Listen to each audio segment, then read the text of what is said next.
Lesson 7 video संख्या 3। हम वैज्ञानिक क्रांति के जो उत्पत्ति के जो कारण थे, उत्तरदायी जो कारण थे, उनको पढ़ आए हैं दूसरी वीडियो में। इस वीडियो में वैज्ञानिक क्रांति की प्रगति कैसे हुई इस संबंध में पढ़ेंगे। आपने पढ़ा था कि पुनर्जागरण ने मानव चेतना के नए आयाम खोल दिए थे। कई क्षेत्रों में जो है तर्क और प्रयोगवाद को जो है लेकर जो है बहस चली और उस पर धीरे धीरे उसको बल उस पर दिया जाने लगा। फिर उसके बाद भौगोलिक खोज भी आपको पता है हुई, उससे जो है ना नए वैज्ञानिक खोजों को जो है रुचि उसमें जगी। धीरे धीरे आधुनिक विज्ञान की विभिन्न जो शाखाएं थी उनमें प्रगति हुई। विज्ञान की विभिन्न शाखाओं में आपको पता है जीव विज्ञान, औषध, रसायन, भौतिकी, खगोल, मानव रचना, मानव शरीर रचना, ये सब थे। तो हम बात करते हैं कि कैसे प्रगति हुई, किन किन वैज्ञानिकों ने इस प्रगति में योगदान दिया। कोपरनिक्स आपको पता है 1473 से 1543 तक का इनका समय है। समय काल से आपको ये अंदाजा रहेगा कि किस काल में क्या घटनाएं घट रही थी। यूरोप में ब्रह्मांड की बनावट के बारे में यूनान के जो प्रसिद्ध विद्वान थे टोलेमी, उनकी जो विचारधारा थी, उनके जो विचार थे, उनको ही मान्यता प्राप्त थी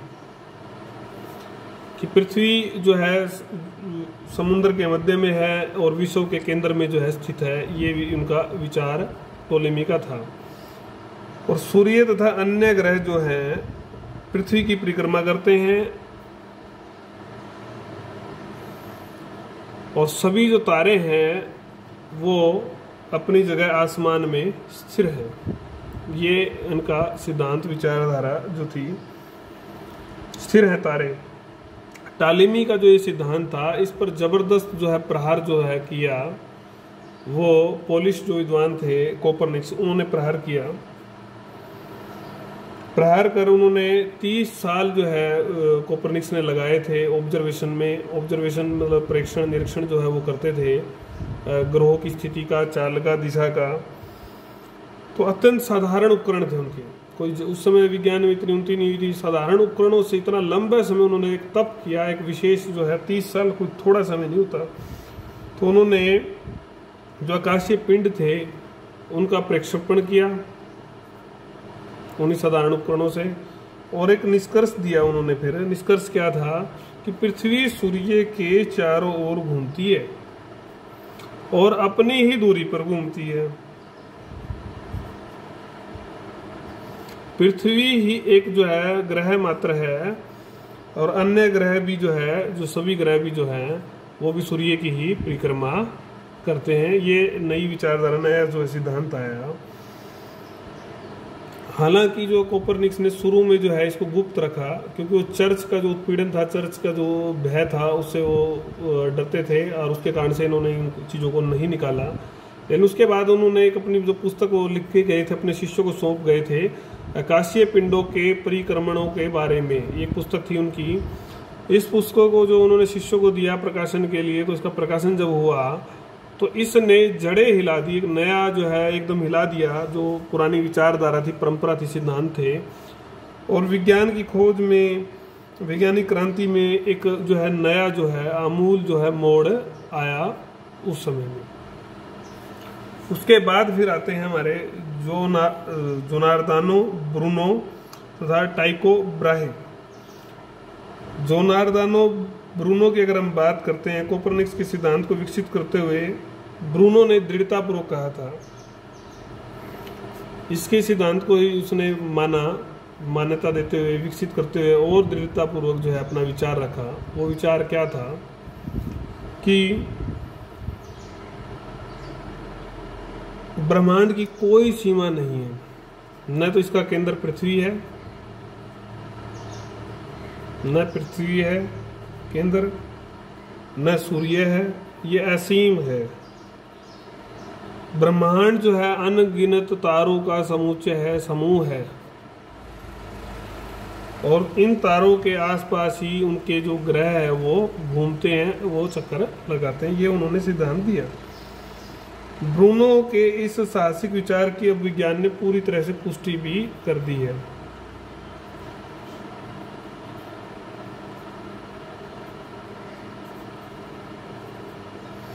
ब्रूनो की अनेक धारणाओं की पुष्टि जो है डेनमार्क के वैज्ञानिक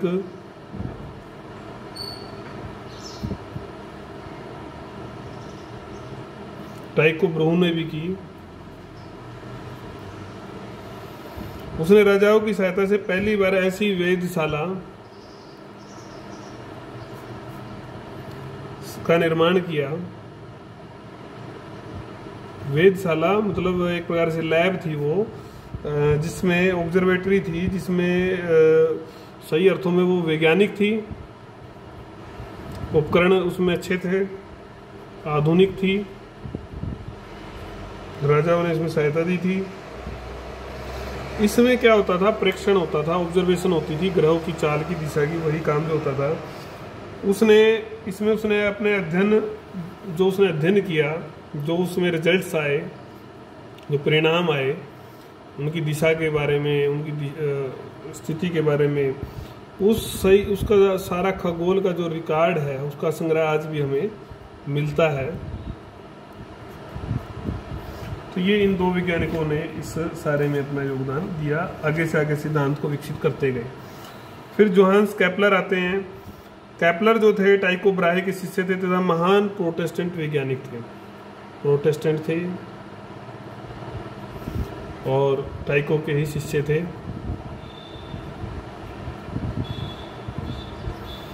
उसके बाद अगर हम बात करें इन्होंने किया क्या, ब्राहे के प्रेक्षण का, जो वो प्रेक्षण कर रहे थे ब्राहे, टाइको ब्राहे, उसका निष्पादन किया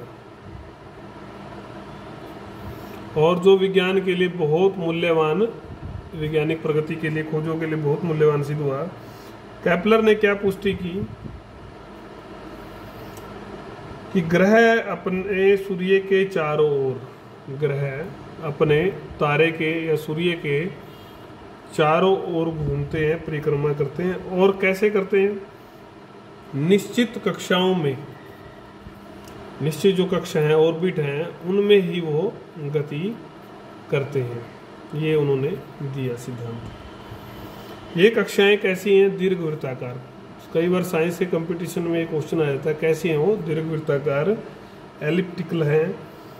कोपरनिक्स के सिद्धांत की जो इसने पुष्टि जो की, कोपरनिक्स ने जो सिद्धांत दिया था उसकी गणितीय नियमों से, गणितीय फार्मूले दिए, गणनाएं की, उन नियमों से जो है पूरी तरह से एक प्रमाण जो है मिले उस नियम के साथ। इसने सौरमंडल के सभी पिंडों के बीच पारस्परिक आकर्षण की संभावना को भी, ये पिंड जो आपस में घूम रहे हैं, गिरते नहीं, टकराते नहीं, तो इनके बीच में क्या कारण है, तो वो पारस्परिक आकर्षण है, जिसके कारण से उस पारस्परिक आकर्षण की संभावनाओं को भी जो है इसने उजागर पहली बार किया।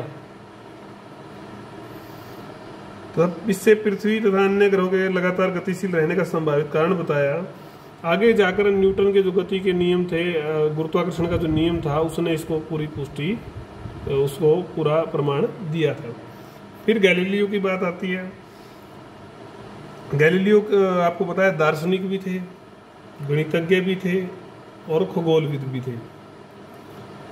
तो इतनी विधाओं के जानकार थे। इन्होंने गति विज्ञानों, गति का जो विज्ञान था, खगोल था और वैज्ञानिक पद्धति में जो है, इन माध्यमों से बड़ा महत्वपूर्ण योगदान इन्होंने दिया। दूरबीन की सहायता से पहला वैज्ञानिक था, फर्स्ट ऐसा साइंटिस्ट था, दूरबीन की सहायता से आकाश का प्रेक्षण किया।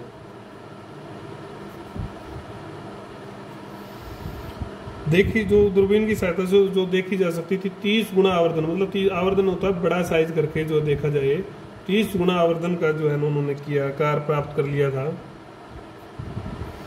उसने पाया कि तारे उससे कहीं अधिक हैं। जैसे हम अपनी खुली आंखों से, नंगी आंखों से देख सकते हैं, तारे जो हैं संख्या में अधिक हैं उनसे। चंद्रमा पर भी पृथ्वी जैसे ही पहाड़ हैं, ये भी उसने अपने ऑब्जर्वेशन में बताया। चंद्रमा पर भी जो पृथ्वी जैसे ही पहाड़ हैं। आज जब हमारे अभियान जा रहे हैं तो वो ऐसा बताते हैं कि वैसा ही है। बृहस्पति ग्रह को उपग्रह घेरे हुए हैं, सूरज पर धब्बे हैं, उन सभी से सिद्ध हुआ कि कोपरनिक्स और ब्रूनो का सिद्धांत सही था। ये इसके जो ऑब्जर्वेशंस आई उसने सिद्ध किया। उसके बाद फ्रांसिस बेकन तथा रेने डेकार्त, कोपरनिक्स, केपलर, गैलीलियो आदि की पथ प्रदर्शक वैज्ञानिक शोधों ने जो है वैज्ञानिक सोच को जो है ना, इसका मूल आधार जो है उसको बदल डाला। अब नई तरीके से जो है सोचने लगे थे वैज्ञानिक, नई जो है उनकी खोजों व अन्वेषणों पर विशेषज्ञों ने अपनी स्वीकृति की मोहर भी लगाई आने वाले समय पर।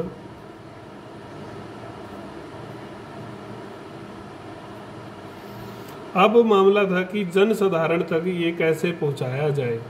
विज्ञान की जो खोज है जन साधारण तक इसकी पहुंच कैसे हो। तो इसमें इंग्लैंड के जो फ्रांसीसी इंग्लैंड से थे, इन्होंने बड़ा योगदान दिया। तो फ्रांस के थे रेने डेकार्त, इन्होंने जो है योगदान दिया जन समाज तक लेकर जाने में। कैसे योगदान दिया उसके बारे में पढ़ेंगे। बेकन की बात करते हैं पहले। बेकन ने जिस पद्धति का सिद्धांत दिया वो था आगमन का सिद्धांत, इंडक्शन थ्योरी। और डेकार्त ने जो दिया वो था निगमन, उल्टा होता है एक दूसरे का।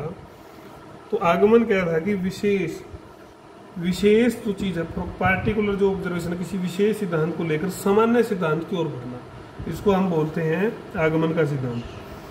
और निगमन में क्या था कि जो है आपका तर्कवाद पर विशेष बल दिया जाता था।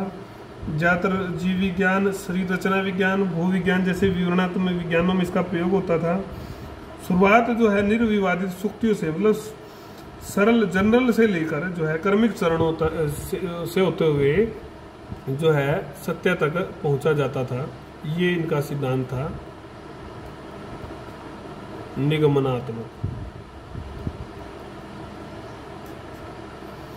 ठीक है। बेकन ने क्या कहा?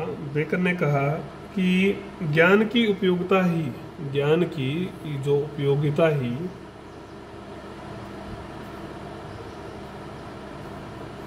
उसके मूल्य का मापदंड है। बड़ा अच्छा सिद्धांत दिया।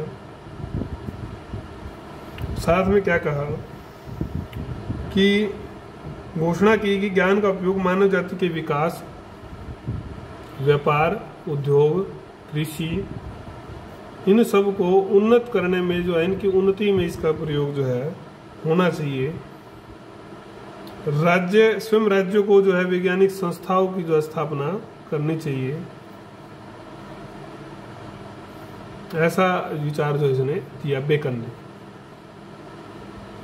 अब हम बात करते हैं डेकार्त की। डेकार्त का जो सिद्धांत था वो तर्कवाद पर ज़्यादा जो है टिका हुआ था। इंद्रिय अनुभव की बजाय ये तर्कवाद पर बल देते थे। गणितज्ञ थे। वैज्ञानिक योजन बुद्धिवाद पर आधारित था। द्वैतवाद के लिए भी वो सुप्रसिद्ध है। द्वैतवाद क्या था उनका कि ईश्वर ने मात्र दो पदार्थों की रचना की है। दो पदार्थ कौन से हैं? एक माइंड और एक मैटर, मानस और पदार्थ, दो ही चीजों की रचना की है। उसने कहा कि संपूर्ण विश्व का निष्पक्ष अध्ययन जो है संभव है इन दो चीजों से। तो ये इनकी सोच विचार जो हमने पढ़ी ये इनका था। उसके बाद अगर हम बात करें तो अन्य वैज्ञानिकों की, अन्य वैज्ञानिकों में हम पढ़ के आए हैं कि फ्रांसीसी वैज्ञानिकों का जो विशेष रूप से झुकाव था वो गणित और दर्शन पर था।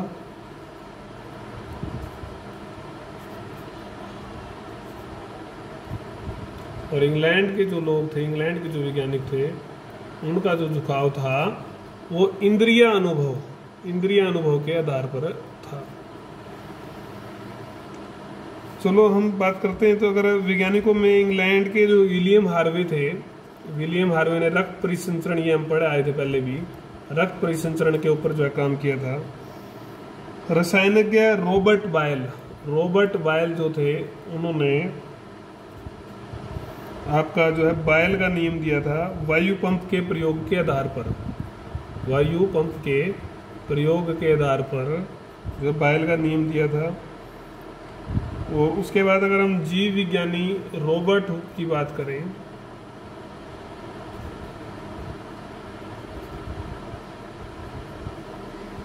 खुर्दबीन,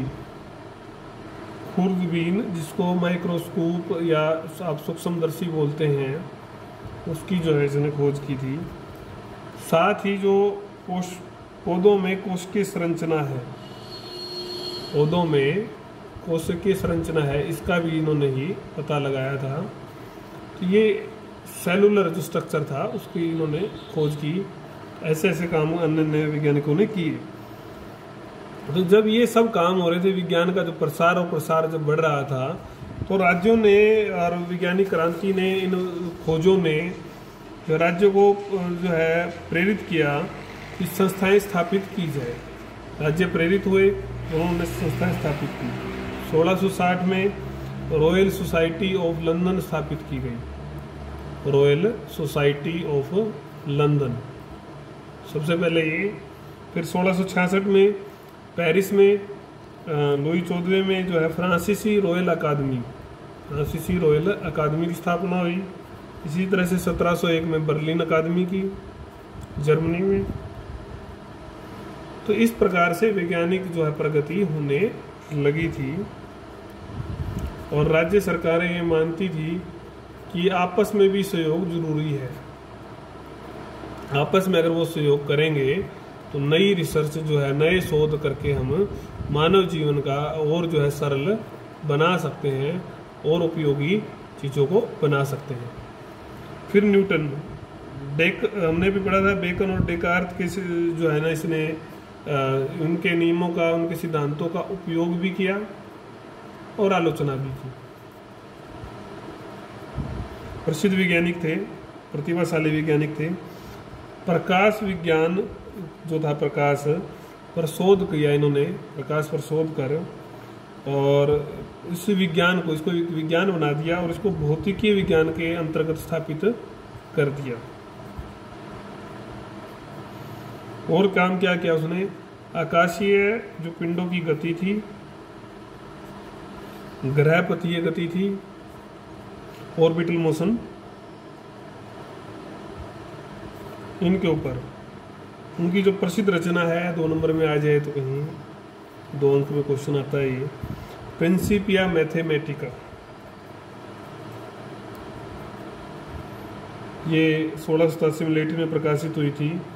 इसमें उन्होंने जो सबसे प्रसिद्ध सिद्धांत जो आज तक हम सुनते हैं, उनका गुरुत्वाकर्षण का सिद्धांत उन्होंने दिया। गति के 3 नियम भी दिए।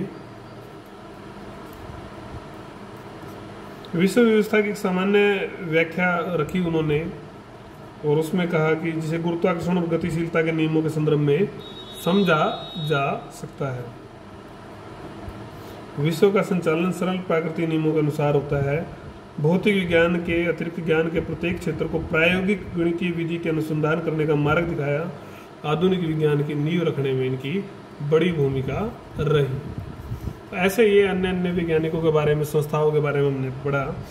तो इस सारे से निष्कर्ष क्या निकलता है कि प्राचीन और मध्यकाल की जो अवधारणा थी, जो भी रुक गई थी, खासकर मध्यकाल में कुछ रुकावट आ गई थी, उसको इन्हें समाप्त कर दिया।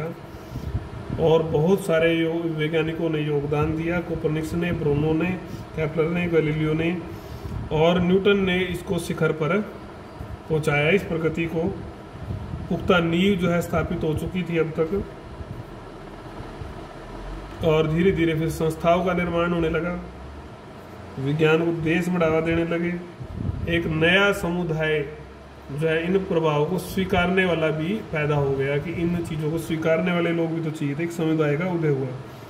तो इस सारे से उत्पादन जो क्रिया थी, मानव सेवा थी, और आपका समाज हित में लागू करने की संभावनाएं जो थी, उस सारे से समाज में उत्साह पैदा हुआ कि ये तो मानव कल्याण का जो है रास्ता दिखाती है। समाज में उत्साह पैदा हुआ, और वैज्ञानिक खोजों ने धीरे धीरे फिर औद्योगिक क्रांति को भी लेके आए, और सही अर्थों में इसने इसको प्रभावित किया, और धीरे धीरे फिर विभिन्न शाखाओं के माध्यम से गुणात्मक परिवर्तन होता गया। ये हमने पढ़ा वैज्ञानिक क्रांति की प्रगति के बारे में। अब इस के परिणाम भी आएंगे इस वैज्ञानिक क्रांति के, तो उस परिणाम को हम अगली वीडियो में पढ़ेंगे। तब तक आपको कोई बात ना समझ में आई तो आप उसको पूछ सकते हैं व्हाट्सएप के माध्यम से, जैसे भी आपको